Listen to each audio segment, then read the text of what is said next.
Last class में मैंने पढ़ा था कॉम्प्लीमेंट सिस्टम के बारे में पढ़ा था, उसके एक पार्ट के बारे में पढ़ा था classical complement pathway. Classical complement बारे में थोड़ा बता देता हूँ। क्लासिकल कॉम्प्लीमेंट पाथवे में एंटीबॉडी डिपेंडेंट होता है और उसमें बैक्टीरिया आता है। एंटीबॉडी जाकर अटैच हो जाती है। एंटीबॉडी से जो प्रोटीन्स हैं C1 A2 3 4 5 6 7 8 जाकर अटैच जाते हैं, लेकिन C2 इसमें एक्सेप्शन होता है। C2 में C2A बैंड करता है, C2B मूव कर जाता है ये। और उसके बाद ये जो बाकी की प्रोटीन्स बचती हैं 5 तक कन्वर्ट हो जाता है, लेकिन बाकी की जो प्रोटीन होती है 6 7 8 9 प्रोटीन्स बचती हैं, ये एक साथ उस बैक्टीरिया पर अटैक करती हैं। उस कॉम्प्लेक्स को क्या बोलते हैं, मैक बोलते हैं, और बैक्टीरिया को किल कर देती हैं, लाइसेस कर देती हैं। अब हम पढ़ेंगे अल्टरनेटिव पाथवे, सेकंड और last pathway.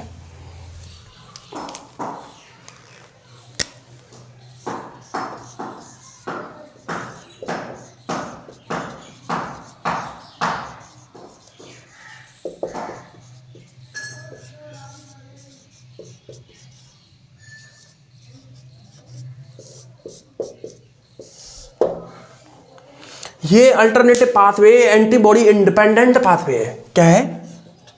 Antibody independent.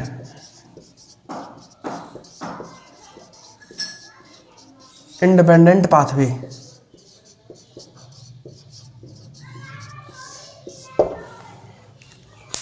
Independent होता है।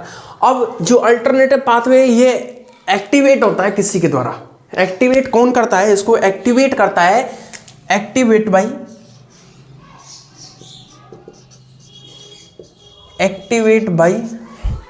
LPS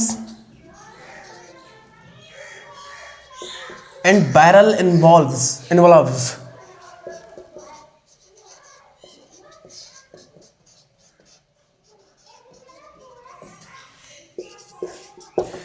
ये ऐसे बहुत है जो इसको अल्टरनेटिव पाथवे को एक्टिवेट करते हैं। ये LPS है, लिपोपॉलीसैकेराइड रहती है, और ये बैरल एनवलप्स है। बाकी बहुत सारी हैं, में किसी कोई भी एक वर्क करता है, ऐसा नहीं है सभी एक साथ वर्क करते, इसलिए इंपॉर्टेंट नहीं है। आप जितना ध्यान रख सकते हो उतना लिख सकते हैं। यहाँ पर LPS वर्क करता है, बैरल एनवलप्स वर्क करता है, एक्टिवेट करता है। तो क्या है कि इसमें C3 हमारी बॉडी में C3 का स्पोटेनियस हाइड्रोलाइसिस होता रहता है। हमारी बॉडी में क्या होता रहता है? स्पोटेनियस हाइड्रोलाइसिस होता रहता है।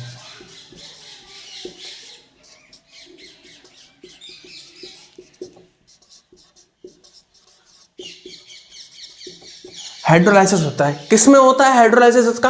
यानी हाइड्रोलाइसिस ब्रेकडाउन होता है, किस में होता है? C3A एंड C3B में होता है, ठीक है। लेकिन जो C3B है इसका रैपिड हाइड्रोलाइसिस तुरंत की तुरंत इसका रैपिड हाइड्रोलाइसिस हो जाता है। रैपिड हाइड्रोलाइसिस कौन करता है? इसका रैपिड हाइड्रोलाइसिस होता है। किसका? इसका रैपिड हाइड्रोलाइसिस होता है। रैपिड हाइड्रोलाइसिस कौन करता है? इसका रैपिड हाइड्रोलाइसिस करता है फैक्टर I।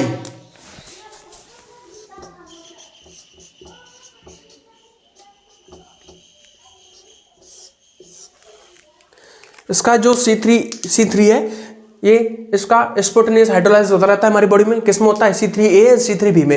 इस जो C3B है इसका रैपिड हाइड्रोलाइसिस हो जाता है। रैपिड हाइड्रोलाइसिस कौन करता है? फैक्टर I करता है, ठीक है।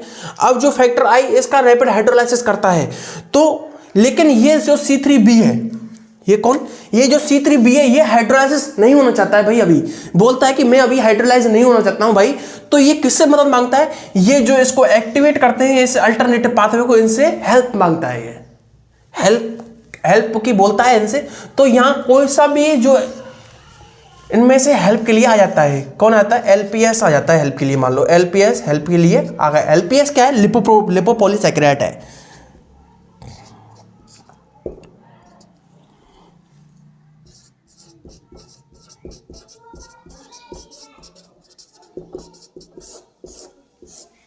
ये लिपोपॉलीसैकेराइड है। अब ये लिपोपॉलीसैकेराइड है, तो ये यहाँ कंडीशन ये क्या है कि जो ये अगर ये LPS C3B से बैंड हो गया तो इस फैक्टर I में इतना दम नहीं है कि इसको हाइड्रोलाइज कर दे। क्या है? यहाँ LPS या बैरल एनवलप्स अटैच होने के लिए इसकी हेल्प के लिए आ जाते हैं।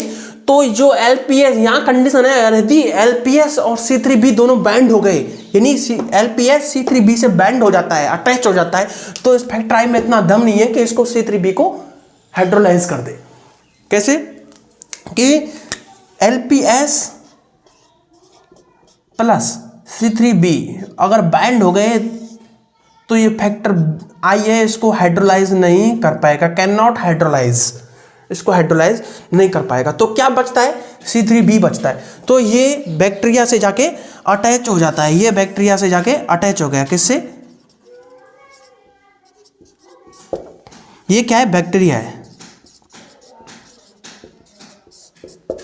बैक्टीरिया से जाके अटैच हो गया।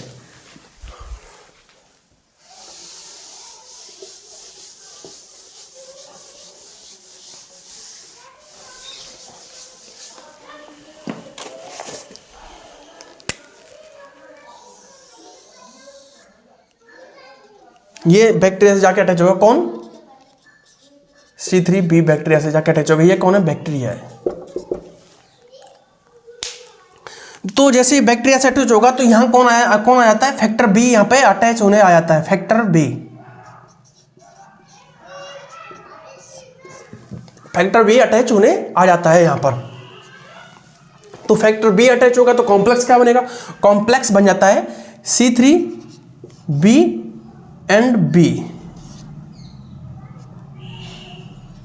कॉम्प्लेक्स बन जाता है। अभी कॉम्प्लेक्स हो गया। अब यहां फैक्टर B आ गया तो एक फैक्टर D होता है, तो फैक्टर B आता है तो फैक्टर D करोगे क्या भाई, फैक्टर D भी आएगा। फैक्टर D बोलता है भाई तू आ गया तो मैं भी आऊंगा, तो फैक्टर D यहां आ जाता है। ये बैक्टीरिया है,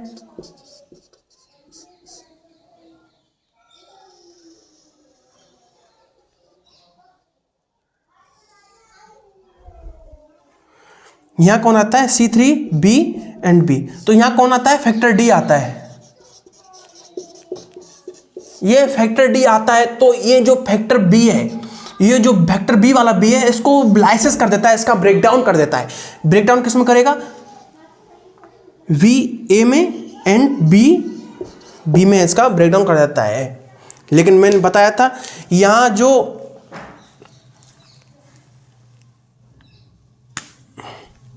अब यहां कॉम्प्लेक्स क्या बनता है, ये जो इसका है ये क्या है, ये C3 का कन्वर्टेज है।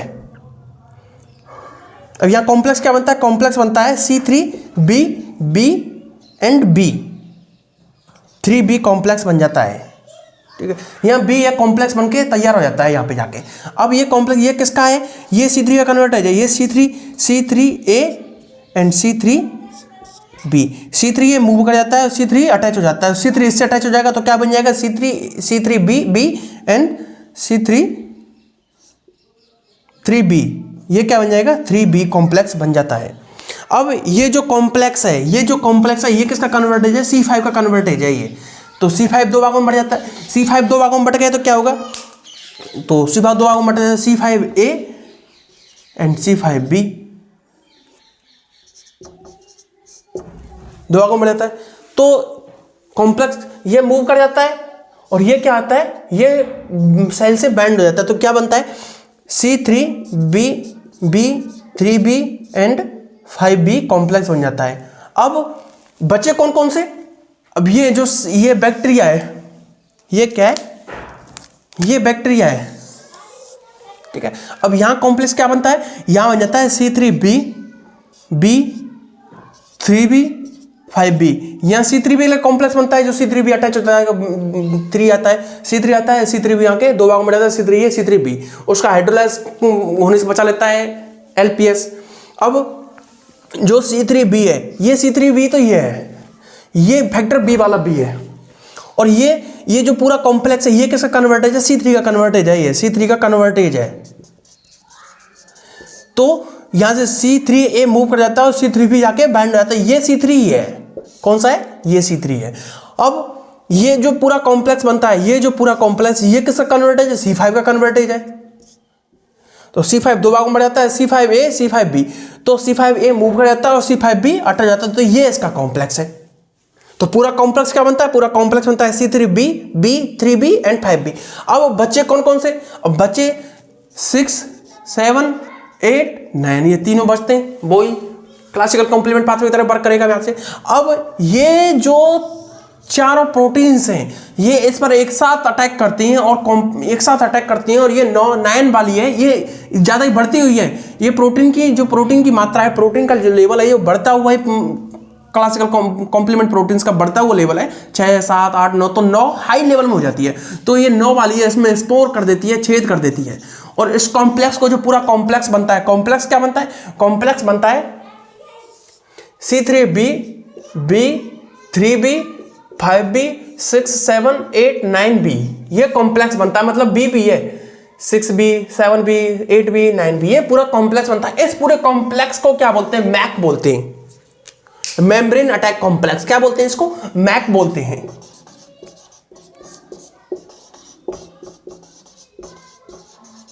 मेम्ब्रेन अटैक बोलते हैं, मेम्ब्रेन अटैक कॉम्प्लेक्स बोलते हैं। अब ये मेम्ब्रेन अटैक कॉम्प्लेक्स, इसकी जो बैक्टीरिया की जो सेल बॉल है, बैक्टीरिया की सेल बॉल में स्पोर कर देता है, छेद कर देता है, उसको लाइसिस कर देता है या फिर किल कर देता है। और किल कर देगा तो उसके बाद ये बैक्टीरिया खत्म होगा और लाइसिस हो जाएगा और हमारी बॉडी को बैक्टीरिया से बचा लेगा, या हमारी बॉडी को बीमारी होने से हमारी बॉडी में बचा लेगा। एक बार फिर से देखते हैं कि हमारी बॉडी में C3 है, C3 का स्पॉन्टेनियस हाइड्रोलाइसिस होता रहता है। C3 का स्पॉन्टेनियस हाइड्रोलाइसिस होता है, किस में होता है? C3a और C3b में स्पॉन्टेनियस हाइड्रोलाइसिस होता रहता है।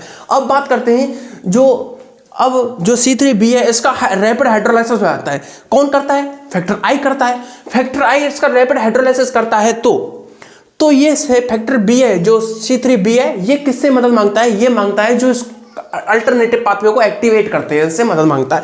तो यहां पर कोई एक मदद करने के लिए आ जाता है। मदद करने के लिए LPS आ गए मान लो, या बैरल एनवेलप्स इसकी मदद करने के लिए आ गए। अब LPS इसकी मदद करने के लिए आता है, तो कंडीशन ये है, अगर LPS C3b से बाइंड हो जाता है, क्या कंडीशन है? अगर LPS C3b से बाइंड हो जाता है तो फैक्टर I में इतना दम नहीं है कि इसको C3b का हाइड्रोलाइज कर सके, तो C3b बच जाता है। अब C3 की कौन बचाता है? C3 को LPS बचाता है। अब C3b किससे जाके अटैच हो जाता है? बैक्टीरिया की सेल से जाके अटैच हो जाता है।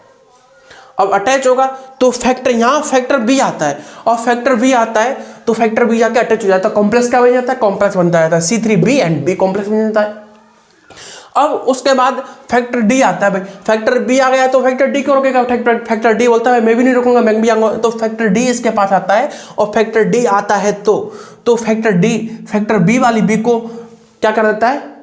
तोड़ देता है, ब्रेक डाउन कर देता है। दो पार्ट में B में ब्रेक डाउन कर देता है। अब कॉम्प्लेक्स क्या बनता है? C3b, B3b को कॉम्प्लेक्स जाता है। लेकिन ये कॉम्प्लेक्स किसका कन्वर्टेज होता है? C3 का कन्वर्टेज होता है। यहाँ C3 कन्वर्टेज होता है, C3 दो भागों में जाता है, C3a एंड C3b।